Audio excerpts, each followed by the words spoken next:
I am a part of this house too. I am your family member, you know. My mother-in-law Phyllis snickered when I said that. Huh? Who are you? Who do you think you are? My family only consists of 4 people. No matter what I do, my mother-in-law seems to treat me like a stranger. I ran out of patience and decided to go back to my parents' house. When my parents heard what I had to say, they were furious. I will have a nice chat with them. But I calmly replied to my parents, Don't worry, I've already got my revenge from them. My name is Brianna. I'm 34 years old and I work from home. I recently got married to a man named Todd. We met at a matchmaking party held by my friend. Working from home, I rarely met anyone, and my friend, who was worried about that, set up the matchmaking party for me. All my life, I have been devoted to my studies, and my love life was secondary. Even after I became an adult, I continued to focus on work and didn't prioritize my love life. So before I knew it, I was almost turning in my 30s without having any experience in love. Then, I met Todd at the matchmaking party I attended. He was very bright, and he stood out at the party. I was very nervous because it was my first time to attend a party like this, but he talked to me a lot, and I was able to fit in well thanks to him. Then we changed seats and everyone started talking to their neighbors, and I ended up next to Todd. So we talked about a lot of things. Huh. Brianna, you work from home. That's so cool. It sounds like what people would do nowadays. Oh, you think so? Personally, I think it's pretty dull. That's not true. You should have more confidence in yourself. I was glad he complimented me like that. And he even asked me out on a date. I had been attracted to him from the party, so I said yes to his date request and we went out together on our day off. He was very interesting to talk to, and he kept leading me and pulling me along to do some things on the date. I was quite reserved when it came to romance, so I think a type like him was a good match for me. We even got married a year after we started dating. I was surprised that I got married much quicker than I had imagined. But I was very happy that he proposed to me and I wanted to marry him. Besides, I felt like I was at the right age to marry him, and I think he had that same idea in mind. Well, that's what I at least thought so at the time. Then we greeted each other's parents. There I met my in-laws for the first time. Hi, it's nice to meet you. I'm Brianna. Hi, nice to meet you. We are Todd's parents. Thank you for marrying such a boy like him. Hey, Mom, what do you mean? Oh, you're right. I used the wrong word. Thank you for marrying such a guy like him. What? That didn't change anything. I was so amused by the exchange between him and his mother that I let out a laugh. At first I was nervous about the wedding greeting, but thanks to his mother I felt relaxed. From then on, the wedding greeting proceeded in a pleasant atmosphere from start to finish. Brianna, I'm looking forward to being your family for a long time. Yes, me too. Thank you very much. After that, the meeting between the two families was successfully completed, and Todd and I had a nice ceremony. All my friends attended the ceremony and congratulated me greatly for my marriage. I was very satisfied that the wedding ceremony was done exactly as I wanted it to be. After the wedding, my husband and I went on our honeymoon.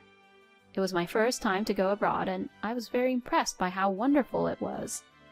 It was to Maldives, and it was a valuable experience for me as I had never left the US before. I would like to travel abroad regularly in the future, is what I thought to myself. Then my husband and I returned back to the US. Our joyful newlywed life was about to begin. I excitedly got off at the airport. Then my husband said this to me. Actually, I have already prepared a room for us to live together. Oh, really? Yeah, I've already moved my stuff, so all I have to do is move Brianna's stuff. Why don't we pack up and move in together now? Yeah, I will. I was surprised, not knowing that my husband had done that as a surprise. But I was very happy that he was thinking like that to make our newlywed life better together. Then my husband helped me pack my belongings. as expected, it was difficult to finish packing in one day, so we divided it into 2 or 3 days and packed little by little. We decided that if we were going to spend a few days, we should call a moving company, so I had my necessary belongings loaded onto a truck, and my husband and I drove to the new house. I was excited to get in the car with my husband, but I felt a certain discomfort on the way. The roads around here do look familiar. I remember there's a supermarket here, and I think I have been here once. My husband entered a residential area, and it was at this point that I finally realized where we were headed. Hey, could this new house be... When I asked him that, he turned the wheel and said, My parents' house, of course. What? I said so, feeling really surprised. Wait a minute. You mean we're going to live with my mother-in-law and father-in-law? Yes, that's right. What? I didn't hear anything about this. Well, that's because it's a surprise. What the heck? I'm not at all happy about that surprise. As I was turning pale, my husband saw my facial expression and became grumpy. What? You don't want to live with my parents? No, that's not it, but I just wanted you to discuss such an important matter naturally to me, instead of keeping quiet about it. But if I do that, then it wouldn't be a good surprise. And that's why I said there's no need to make it a surprise. I was a little irritated that my husband, who couldn't understand my feelings and my tone, became a little colder. My husband became even grumpy and said angrily, What's with that attitude? You're the one who married me and married into my family. What your husband says is absolute. Don't be selfish and just do what I say. I was so surprised at the change in my husband's attitude that I froze. My husband had been very kind to me when we were dating and had been a gentleman to me. But he was a different person in front of me right now. We got here, so get off. I had no choice but to get out of the car. Then my mother-in-law Phyllis came out from their house. Todd, Brianna, welcome home. Saying so, Phyllis greeted us with a huge smile. I was surprised by my husband's sudden declaration that we were going to live together, but the fact that Phyllis greeted us so kindly made my anxiety disappear a little. My parents-in-law are nice people, so living together might not be hard. Well, if possible, I wanted to live only with just the two of us at first. I've already asked the movers to move my stuff, so there's no backing out now. I was not convinced, but I had no choice but to move in with my in-laws. But this decision was a huge mistake I had made. I should have left my parents-in-law at that time, even if I had to throw everything away. I went to my in-laws' house with a lot of anxiety. On the first day, my in-laws treated me kindly, and I felt a little calmer. However, I felt a little distrustful towards my husband. I wondered if that overbearing attitude of Todd was his true nature. At dinner that night, my husband was in a good mood after having his favorite food delivered to his house, so I did not know if it was his true nature or not. But the next day, I would soon regret coming to this house. When I woke up in the morning and went to the living room, Phyllis had a scary look on her face. Good morning. I thought she might be angry, so I greeted her quietly. But Phyllis did not respond back and ordered me to make breakfast as soon as possible. When I was being stunned, Phyllis looked annoyed and yelled at me. Why are you just standing there? Get moving. Prepare breakfast. I had no choice but to stand in the kitchen after being yelled at like that. But I didn't know where the cooking utensils and seasonings were, and I didn't want to be asked to cook a meal for the family all of a sudden. As I fumbled around, Phyllis let out a deep sigh. Oh, no. You can't do any housework at all, can you? You are useless as a wife. I don't know why she'd say that to me. Then Phyllis glared at me. What's with that face? Huh? You're making a face like you're trying to go against me. Oh, no. You're a cocky wife, you know. You've married into this family, and you have to do as we tell you to do. I was completely speechless. Phyllis was making the same comments as what Todd had said yesterday. Perhaps the true nature of the people in this house is the same for everyone, and they intend to treat the wife as slaves. As I was preparing breakfast with this thought in mind, my husband and father-in-law, Dan, woke up. My father-in-law said one word: coffee. As I was concentrating on preparing breakfast, I heard Dan's angry voice. Hey, you! I said coffee. Can you not hear well? Dan apparently said that one word coffee to tell me to prepare coffee. I was surprised, but quickly prepared the coffee. My goodness, what a useless wife you are. I guess you haven't done any housework in your life, have you? Dan sipped his coffee while saying such a thing. I realized that not a single person in this house was on my side, and for the rest of the day my in-laws were always trying to bully me. You're the housewife, so it's natural that you have to do all the housework. It's only natural, since Todd is the one who feeds for you. My in-laws would say things like that. I explained many times that I work from home, but they would not listen to me. My husband's goal seemed to be to take me to my in-laws and use me as their housekeeper, and they didn't even feel guilty at what they were doing to me. You better listen to my mother and father. If I hadn't married you, no one would have taken you in as a wife. My husband would often verbally abuse me like that, and every single time I heard him say those things, I got depressed. When I didn't rebel and did as they said, my in-laws got more and more out of line and stopped treating me like a person. First of all, they stopped calling me by name and only said, "Hey, you!" Then they started to use words to denigrate my personality on a daily basis. My in-laws kept saying, "You parasite." And before I knew it, my husband started calling me a parasite too.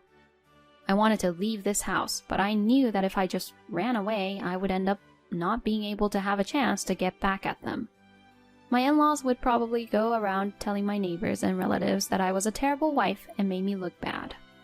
I cannot allow that to happen. I was actually looking for an opportunity to revenge on my in-laws. That's why I've been going through these hardships. In the midst of all this, something happened that was indeed unbearable for me. It happened one day. My husband unusually asked me to make a reservation at a fancy restaurant. Normally, I would think this was just an order, but it was almost my husband and I's wedding anniversary. I was surprised because I didn't think my husband would remember our anniversary. I was just a little bit happy and tried to call and make a reservation. But when I tried to make a reservation for two, Phyllis suddenly snatched the phone away from me. "Please make a reservation for 4 people." She then hung up the phone. "What are you doing?" I said as I asked her to give me the phone back. Phyllis replies, "You made a reservation for 2 people. Are you an idiot?" But my husband and I were celebrating our wedding anniversary that day. When I said that much, Phyllis interrupted me and said, "What? What are you talking about? Who cares about that? My daughter who studied abroad is coming home that day, so we're all going out for dinner as a family." Excuse me? Apparently, my mother-in-law was planning to go to a restaurant not with me, my husband, and my father-in-law, but with them and my sister-in-law. I was completely appalled. I am a part of this house too. I am your family member, you know. My mother-in-law, Phyllis, snickered when I said that. "Huh? Who are you? Who do you think you are? My family only consists of 4 people. You're just a slave, a housekeeper. Don't ever get the wrong idea." No matter what I do, my mother-in-law seems to treat me like a stranger. Since I ran out of patience, I decided to go back to my parents' house. I then packed my bags and went to my parents' house while my in-laws went to the fancy restaurant. My parents were surprised to see me arrive with my large luggage. I explained to my parents about my life at my in-laws until now. My parents were furious when they heard what I had to say. I'll have a chat with them. But I calmly replied to my parents, "Don't worry, I've already taken my revenge." What? My parents both looked confused. I told my mother, "It's been a while since I've had your meals, Mom, and I want to relax," and went inside the house. And my mother put all her skill into cooking many delicious home-cooked meals. While I was enjoying my mother's cooking, my phone rang repeatedly. Most of the calls and messages were from my husband and mother-in-law, so I decided to turn off my phone. That day, I took a relaxing bath at my parents' house and went to sleep in a relaxed state. Then the next day, when I turned on my phone, I still received many calls from my mother-in-law and husband. I had no choice but to answer the phone. Then I heard my mother-in-law's panicking voice. "You! What are you doing? You can't just leave the divorce papers and take all your stuff with you." "That's exactly what I mean. I can no longer live with you people. I can't stand your bullying anymore." As I said this, I heard my husband's voice. Apparently, the phone was on speaker. You've got to be kidding me. I won't allow you to divorce me. I mean, come home right now and do the housework, you parasite. Todd spits out his words. I really don't know how I can deal with these people anymore. Because you keep on behaving like that, that's why I don't want to live with you all anymore. What? Hey, you better be joking. A wife is supposed to do whatever her husband and his family says. If you don't understand that, you're not qualified to be a wife. I struggled to hold back my laughter at my husband, who was getting himself into more and more trouble. Why don't you just leave it at that already?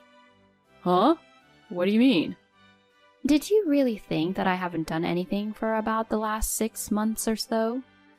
I kept a notebook of all the times you people have abused and bullied me, and I recorded every horrible word you said to me. I even recorded what you said on the phone just now. What the? How dare you? My in-laws started to get upset, so I decided to tell them all about my plan. I have all the evidence of the treatment I received from you guys, and after showing it to them, I'm consulting with my lawyer. According to my lawyer, I can get a divorce due to it being your fault, Todd, and I can also get compensation for the damages you caused. Compensation? And my revenge won't end just like that. I'm sending copies of the bullying records to your workplace, your father-in-law's workplace, your relatives, and your neighbors. And a certified letter to your workplace.